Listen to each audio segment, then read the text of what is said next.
presidentes desde el retorno de la democracia hasta hoy han sido abogados. Alfonsín, Menem, De la Rúa, Néstor y Cristina Kirchner. En las elecciones de este domingo hay una oferta un poco más variada en términos de las profesiones de los tres principales candidatos. Hay un ingeniero, Macri, hay un flamante licenciado en marketing, Scioli, y un abogado, no podía faltar, Sergio Massa. Pero los tres, Silvia, Mabel, se han preocupado por tempranamente señalar o nombrar a sus próximos ministros de Economía, o por lo menos a sugerir o a apuntar quiénes van a ser sus equipos económicos, ¿no? Porque es una señal que todos los electores están buscando. Y esto, bueno, es una muestra de que en un país donde el deporte nacional es comprar dólares, la importancia de los economistas sigue siendo alta, ¿sí? Recordemos que Néstor Kirchner gana su primera elección cuando dice Roberto Lavagna va a seguir como ministro de Economía. Uno puede llegar a pensar qué hubiese sido de Menem sin Domingo Felipe Cavallo, ¿no? Tal vez ese plan no hubiese funcionado el nivel de lo que él buscó, ¿no? La convertibilidad. Recordemos, Menem gana una reelección con una cantidad apabullante de votos, también gracias a su ministro Cavallo. Que también no tuvo suerte política. Claro, no tuvo suerte política. Claro, sí. Pero además es interesante porque la etapa justamente del menemismo, con la convertibilidad y con la presencia de Cavallo, marcó un momento histórico en el que los economistas tuvieron un protagonismo muy particular, muy fuerte, muy especial. Y sin embargo, durante la gestión del kirchnerismo, sobre todo el gobierno ya de Néstor Kirchner, que lo primero que hizo fue desprenderse del ministro Lavagna y tomar la conducción política de la economía, hubo justamente un opacarse de las funciones económicas tan centrales que tuvieron en la década anterior. Por eso ahora que este momento, que parece también ser un momento económico un poco más complejo, aparecen las figuras de los economistas, ¿no? Bueno, para entender esta relación entre los economistas y el poder está hoy con nosotros Mariana Heredia, doctora en Sociología e investigadora del CONICET y autora del libro Cuando los economistas alcanzaron el poder, que se acaba de publicar, ahí se está mostrando en pantalla. Mariana, gracias por acompañarnos esta noche. Muchas gracias a Y ustedes bueno, por la la primera invitación. pregunta es, si los economistas tienen tanto poder, ¿por qué no han llegado, no han llegado todavía, ¿no?, a ocupar los primeros puestos de la República, ¿no? El caso típico, bueno, presidente o vice, no sé si algún. Como decías un poco, vice. la importancia de las profesiones va cambiando a lo largo del tiempo, ¿no? Si uno mira los diarios argentinos en los años 50, 60, probablemente no encuentre economistas y en cambio encuentre un montón de militares opinando sobre el desarrollo, los desafíos geopolíticos del país, las virtudes y los riesgos que entraña la democracia. Entre la década de los 70 y la de los 2000, como decía Mabel, va a ser la figura del economista la que va a tener una presencia muy fuerte. Y uno puede imaginar que en el futuro distintos expertos se disputen, ¿no es cierto?, ese lugar de importancia, de visibilidad y de capacidad de decisión en las democracias, entre ellas la Argentina. ¿Por qué aparecen los economistas justo ahí en la década de 70? Lo que es cierto es que los economistas tienen una singularidad en relación a otros profesionales, y esa singularidad radica en una especie de tensión que existe desde la Revolución Francesa en las grandes democracias, y es esa tensión que nos deja la toma del poder por parte de élites que no necesariamente están sacralizadas por el orden divino o el orden de la tradición, ¿no es cierto? En nuestros países modernos ya no alcanza con tener la venia de las autoridades religiosas o ser el hijo de una dinastía, ¿no? Hay que conquistar el poder con un argumento específico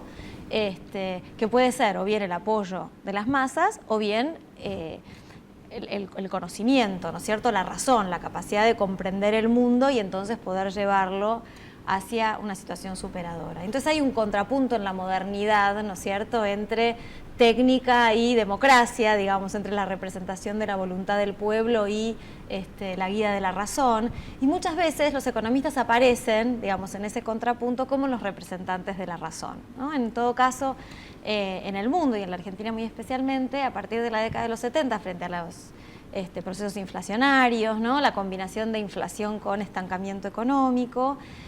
Los economistas van a emerger como una profesión, sobre todo algunos, ¿no? Originariamente más vinculados con el monetarismo, con la centroderecha, endilgando al Estado la culpa de esa situación de desorden, ¿no es cierto? Entonces, como el Estado, los políticos,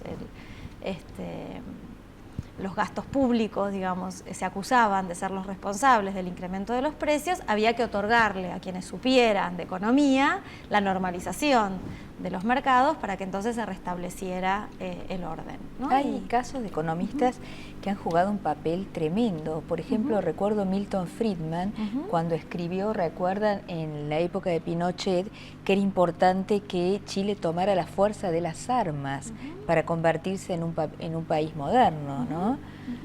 Exactamente, muchas veces ese ascenso de los expertos está vinculado con proyectos muy autoritarios, ¿no? En todo caso, muy poco sensibles a la voluntad de las mayorías. Y para contestarle a Diego su pregunta, es cierto que esos economistas alcanzan cierto poder en las administraciones públicas y a veces fantasean con la posibilidad de no tener que negociar, ¿no es cierto?, con los partidos o con los dirigentes políticos, y se lanzan a la aventura de crear partidos propios, ¿no? Fue el caso de Cavallo, de López Murphy, más recientemente de Lustó, ¿no es cierto?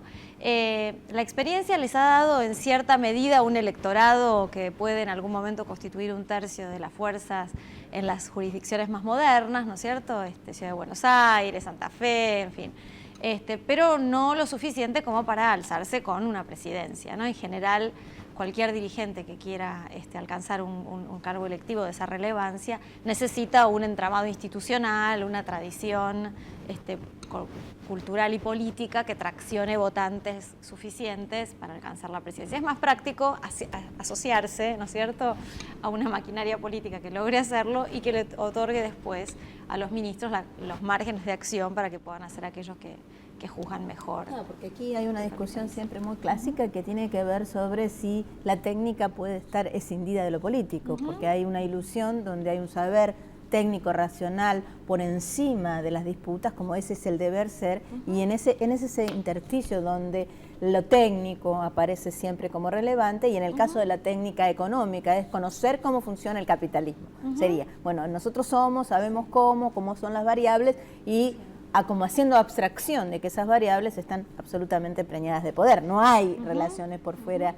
de los intereses concretos que se juegan en las sociedades, ¿no? Pero la paradoja es que los economistas fantasean con llegar al poder porque piensan que entonces van a tener la legitimidad política de aplicar ciertas medidas, ¿no? Porque el problema de los ministros de Economía, aún de los superministros, en poner sus medidas, es que, bueno, ellos no han sido electos, no son funcionarios electos, son funcionarios designados. Entonces la fantasía es, si yo, que soy capaz, eficiente y que he dotado de prosperidad a la gente, que ha aumentado los salarios, su nivel de vida, ¿por qué no me van a votar? Pero la gente los ignora, ¿no? Decíamos, es el caso de Cavallo, es el caso de Labaña.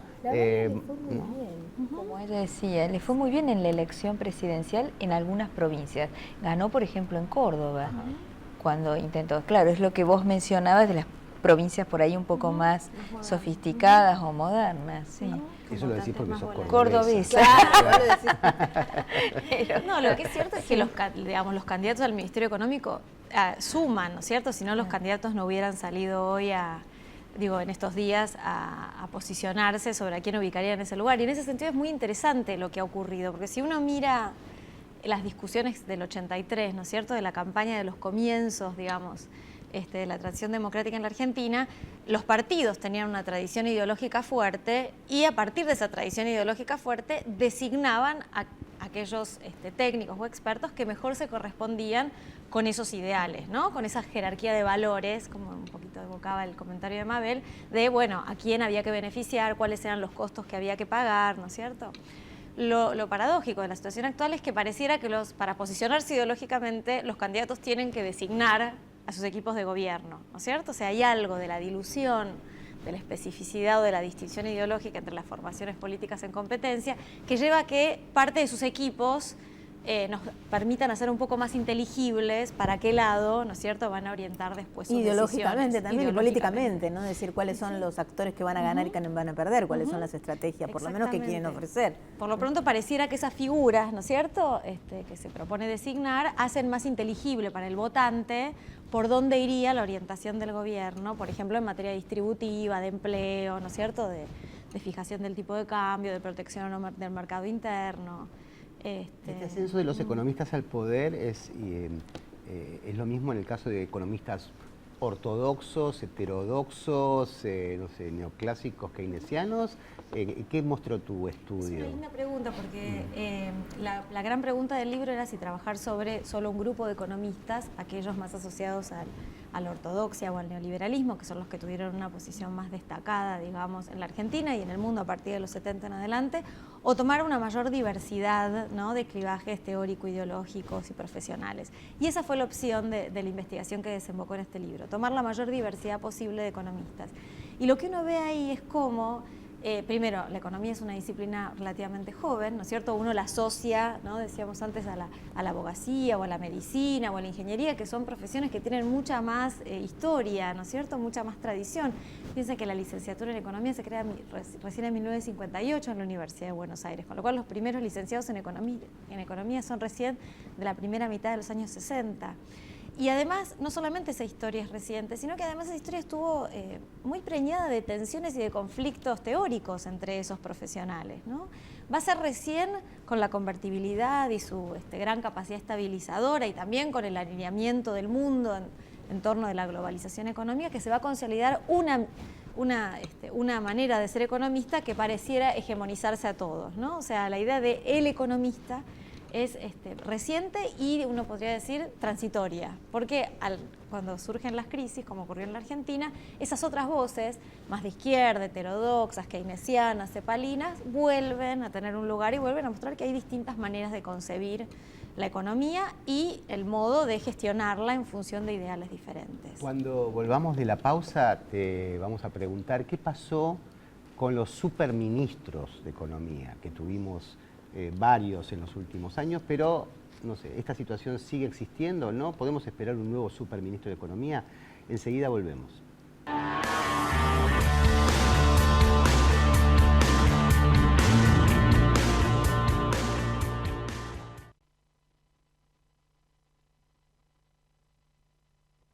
Crecer es brindar oportunidades. Crecer es motivar el desarrollo de la gente. Crecer es promover la cultura y el deporte. Queremos seguir creciendo junto a vos. Banco Ciudad. Te quiere ver crecer.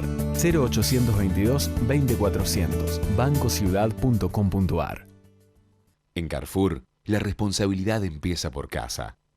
Somos 20.000 hombres y mujeres que formamos parte de Carrefour y que nos comprometemos día a día con las comunidades donde estamos presentes y con el medio ambiente. En definitiva, nuestro compromiso es con vos. Silfa, laboratorios farmacéuticos, auténticamente argentinos.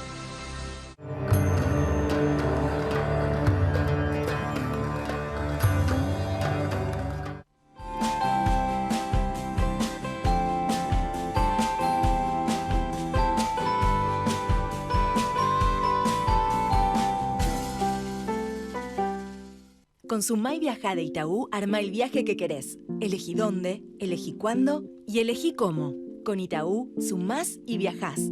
Pedí ahora tu tarjeta Sumai Viajá llamando al 0810-345-4800 o en la sucursal Itaú más cercana. Itaú, hecho para vos. Cuidar el medio ambiente y contribuir a resolver los problemas de las comunidades en las que operamos son los pilares de nuestra política de responsabilidad social empresaria. Cresud, nuestro valor es la tierra.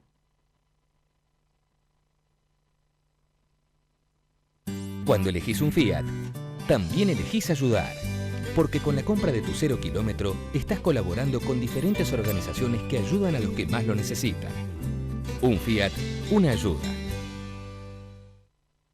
ICBC, Industrial and Commercial Bank of China. El futuro nos inspira. Auspicia este programa. LAN. El encanto de volar. Que los cumpla feliz. Al cumplir 18 años, miles de jóvenes sin familia pueden quedarse en la calle. Sumate a Doncel y ayudarlos a tener un futuro, porque crecer no tiene que ser una amenaza. Syngenta. Incorporamos a la vida el potencial de las plantas.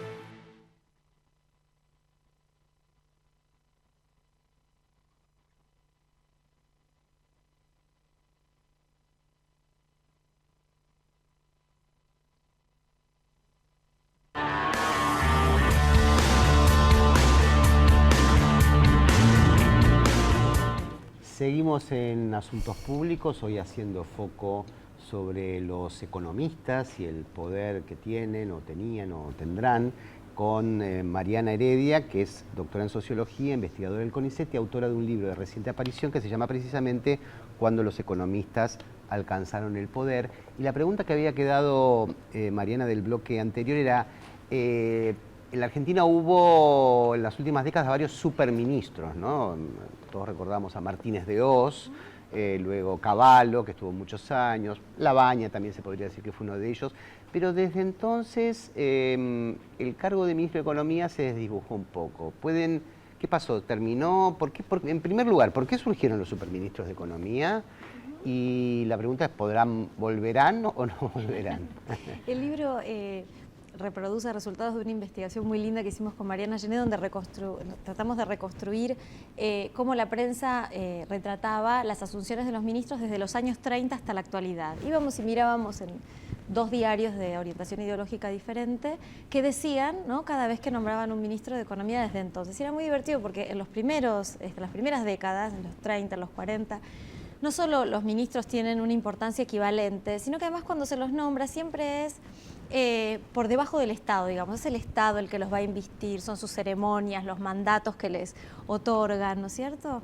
Y después cada vez más el individuo ministro, su trayectoria, sus contactos, sus conocimientos, van a ir ganando presencia en los medios y es ahí donde el ministro de Economía se va a empezar a despegar de todos los otros, conquistando a partir de los 70 un interés que es 3, 4, 10 veces mayor que el de sus pares del gabinete, ¿no? El argumento fuerte del libro es que es la inflación y la desconfianza en la moneda los que van a habilitar esta presencia fuerte de los ministros económicos en la vida pública y en la vida política como casi, ¿no es cierto?, gobiernos bicéfalos, porque hablábamos recién de la importancia de Cavallo o en algún momento la importancia que pudo tener también Labaña, ¿no? Era una figura que casi por momentos parecía el contrapunto de la figura presidencial. Cuando Menem se peleaba con Cavallo, ¿no? Eran meses y los diarios y la prensa seguía los enfrentamientos, y que decía uno y otro.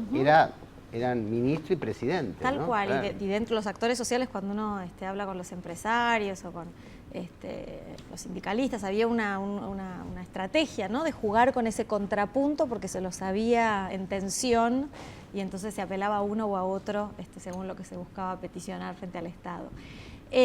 Lo que es cierto es que esa figura de superministro también da cuenta de la crisis de otros representantes de la vida pública y política nacional, ¿no? O sea, yo a veces uso la metáfora del arquero, ¿no es cierto? Cuando los gobiernos le tiran la pelota al ministro de Economía es porque realmente están perplejos frente a la situación que enfrentan y no saben bien qué hacer con ese desorden del cual no comprenden mucho sus causas y muchas veces intentando conquistar la confianza de los ahorristas, de los inversores, del Fondo Monetario Internacional y demás. Y esta última década, que solo está evocada en el libro, en el epílogo, es un claro ejemplo de eso, porque una vez que se terminó de reabsorber las cuasimonedas de las provincias, de negociar, digamos, en buenos términos la deuda externa, de estabilizar relativamente los precios y retomar la senda del crecimiento, ¿no es cierto?, en el 2004, 2005, 2006, los economistas prácticamente desaparecen tanto del debate público como de esa centralidad que tenían antes dentro del gabinete, ¿no? Por ahí la gente no recuerda tanto cuáles eran los nombres de los ministros económicos que vinieron después de Labaña, como sí recordará por ahí el nombre de los ministros durante el gobierno de Menem. Y en estos últimos años, que la inflación y el dólar volvieron a constituirse como problemas públicos de interés, la figura de Kicillof volvió a afirmarse entonces como un ministro de cierta fortaleza, ¿no? Igual, habría, como dirían los economistas, una alta correlación entre la tasa de inflación y el poder de los economistas. ¿No? Pero ahí también tiene que ver un poco con la decisión presidencial, porque la figura de Kicillof es cierto que Cristina lo siente a su lado, pero también le dice nene. O sea que de alguna manera tomo lo que me decís, pero con distancia, ¿no? ¿Cómo fue la figura de Alzogaray? Era ingeniero, ¿lo estudiaron? Muy bueno, la figura de Alzogaray tiene como contrapunto la figura de Aldo Ferrer, ¿no es cierto? Que son como dos intelectuales públicos muy fuertes, vinculados los dos al debate de la segunda posguerra, uno puede decir, y con diferencias ideológicas muy claras, pero también con algunas similitudes que los diferencian de los economistas de la generación siguiente, ¿no? Tanto para Alzogaray como para Ferrer, la economía es un sistema de valores. O sea, Alzogaray no se definía como un economista o como un técnico. Él se definía como un ideólogo del liberalismo que consideraba la mejor doctrina para gobernar las sociedades humanas, premiando el esfuerzo, alentando la creatividad y demás, ¿no? Y Ferrer siempre ha sido muy crítico de esas visiones técnicas que creen que con el saber se puede gobernar sin tomar decisiones morales, ¿no? Y efectivamente Alzogaray se convirtió en una suerte de garantía de ISO liberal, ¿no es cierto? IC 9000 del liberalismo, cuando en los 90 se incorpora como asesor de Menem, sellando, Julia, ¿no es cierto? claro. Su hija María Julia, sellando ese acercamiento, digamos, tan inédito que fue el acercamiento entre el liberalismo y el peronismo en la década de los 90. ¿no? En cambio, la figura de Cavallo aparece como más genuinamente representando el saber técnico y opacando lo ideológico que estaba, pero tratando de que no era lo central, lo ideológico, sino lo técnico. Así hay que hacer, ¿no? Exactamente. Que vos lo tratás en el libro se relata la discusión parlamentaria que acompañó la adopción de la convertibilidad, y es muy interesante porque hay por un lado un grupo de diputados y senadores que le dicen al ministro: no entendemos, señor, díganos si eso es bueno o malo para el país, ¿no es cierto? Desde un lugar de ignorancia y también de reconocimiento de las limitaciones de poder opinar sobre lo que se está tratando, y otros en cambio que tratan de desmenuzar las implicancias de la convertibilidad para la vida social y para el futuro. Y es interesante porque muchas de las cosas que se discuten en ese momento en el Congreso van a anticipar lo que va a pasar después, ¿no? Allí se discute que la convertibilidad tarde o temprano iba a generar desempleo, iba a generar, digamos, destrucción del tejido productivo, ¿no? Iba a generar un endeudamiento del país con el extranjero muy preocupante, digamos, y pocos años después la realidad le dio la razón a aquellos que alertaban, ¿no es cierto?, sobre esas consecuencias posibles. Pero ahí el tema de la inflación, como vos decís muy bien, fue central. Sí. Era el economista que sacara a la Argentina de la inflación tenía un peso que, bueno, que Surruil no lo había logrado. Sí. Y que sí lo logra Cavallo. Lo logra Cavallo y generando, ¿no?, un apoyo que recorrió a todo el espectro ideológico del país, ¿no? Yo me acuerdo cuando en los 2000, 2001 se hablaba de la posibilidad de flexibilizar la convertibilidad, era un escándalo. Y, digamos, todo el arco sindical y todo el arco progresista temía con razón, ¿no?, su abandono, porque de hecho la devaluación produjo, como todos sabemos, un incremento de la pobreza y del desempleo que fue dramático el primer año. Después fue un rebote y el país se volvió a rearmar. Y ahora estaremos en una nueva etapa donde, bueno, si se cumple esta ley de correlación, si la inflación baja, tendremos un país con ministros de economía más normales. Mariana Heredia, muchas gracias por acompañarnos esta noche, y a ustedes esto fue Asuntos Públicos hasta el jueves que viene.